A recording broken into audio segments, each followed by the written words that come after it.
الحمد لله الواحد الأحد الفرد الصمد الذي لم يلد ولم يولد ولم يكن له كفوا أحد.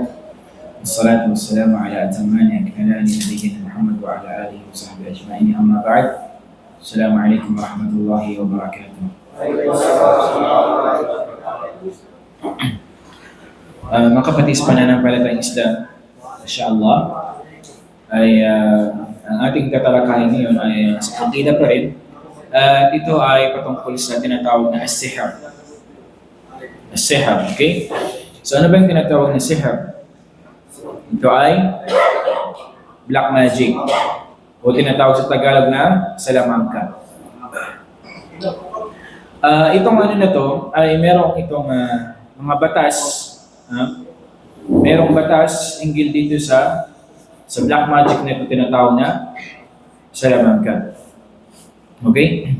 At merong mga bagay na halos kahawig ng sihr o salamangka. Yung athar niya, ibig sabihin yung epekto niya ay katulad halos ng black magic. Okay? Unang-una, tinatawag na ash-sha'bidha. Okay? Ash-sha'bidha, ito ay katulad ng alam natin, ito yung pang-kukulam. وهي التي تقع بخد أو تخيلات تعتمد على خفة اليد ونحوها وهي محرمة لكنها لا تأخذ حكم السحر الذي يستعان فيه بالشياطين. Okay? Ang sha'bidha, katulad ng alam natin yung pangkukulam o kaya tinatawag din nila na babarang daw. Okay? وهي التي تقع بخدع أو تخيلات. Okay? Ito sabi niya ay parang nangyayaring parang imaginary. Okay?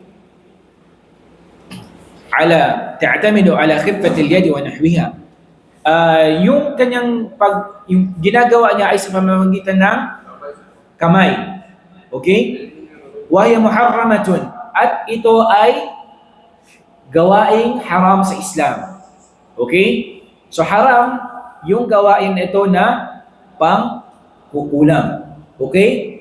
So, katulad ng narinig natin minsan, sinasabi nila ng mga Muslimon, mga mangkukulam yan, magaling yan sa ganito. Yun ay, una-una yung gawain yun ay haram, yun ay pinagbabawal sa Islam. Okay? Pero sabi niya, yung hukom niya na to, yung hatol sa kanya, ay hindi katulad ng salamangka. Okay? الذي يستعان فيه الشياطين. Dahil sabi niya, ang sihr, sabi niya, ang salamangka, ito ay mayroong tulong ng shaitan.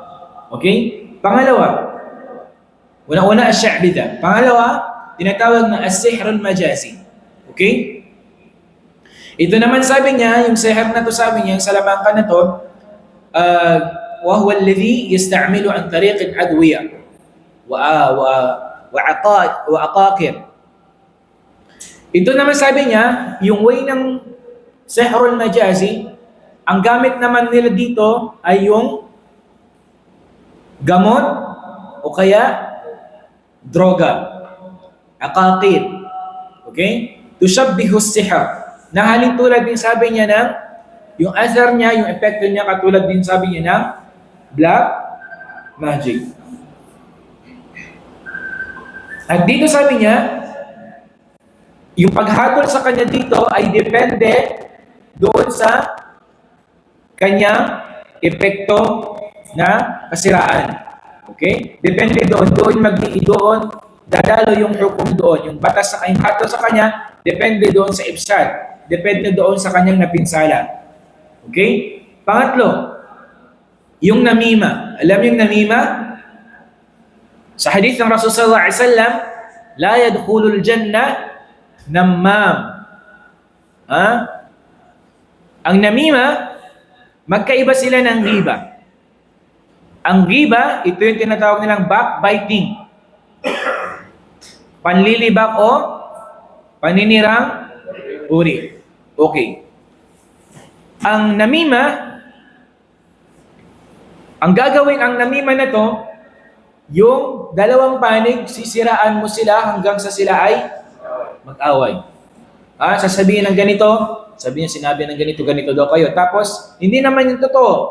Ngayon, lilipat sa doon, sinabi ng ganitong kabilang grupo, hanggang sa sila ay mag-away.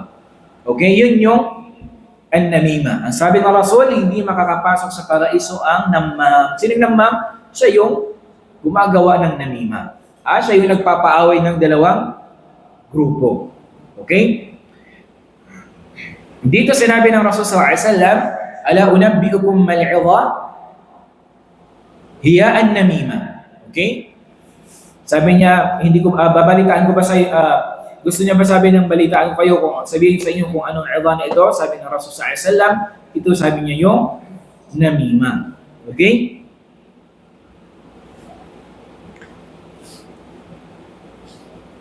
Pang-apat, yung ba'd al-bayan. Liqawli Nabi sallallahu alaihi wasallam, inna min al-bayani la sahra. Alam niyo yung bayan?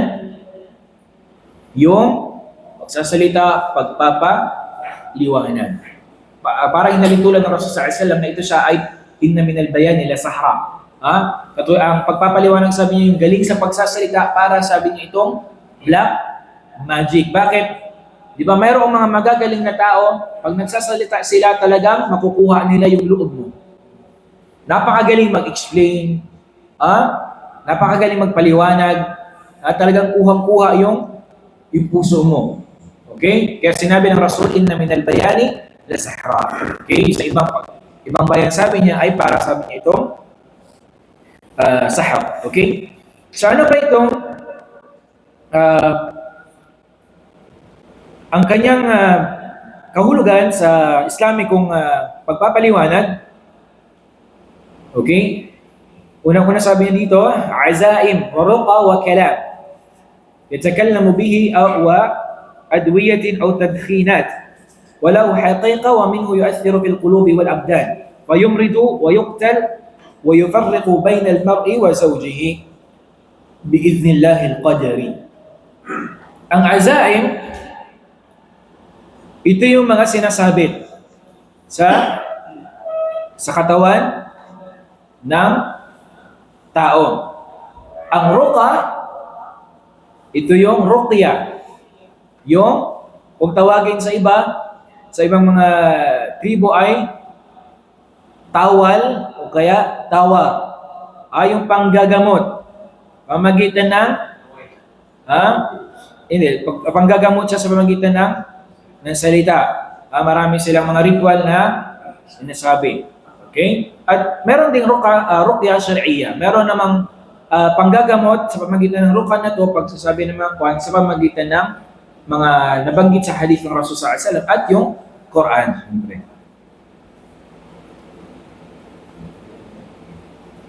Okay. Merong usapin,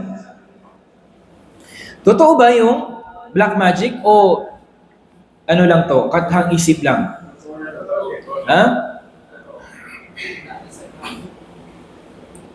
Naam, totoo. Kailan nag-umpisa? Sinong mga propeta yung merong mga black magic na?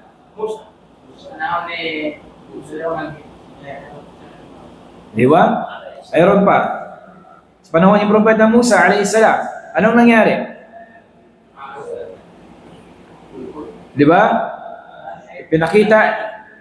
Pinakita niya doon sa mga salamangkero na yon na yung kanyang tungkod ay naging okay. At yung mga salamangkero na yon, yung mga saher na yon, yumakap sila sa Islam. Sino pa? Kaninong panahon? Ahsan. Sa panahon ni Propeta Sulaiman. Di ba? Noong yung sabi niya, yung trono na yon, yung sabi ng Ifrit, anong sabi niya?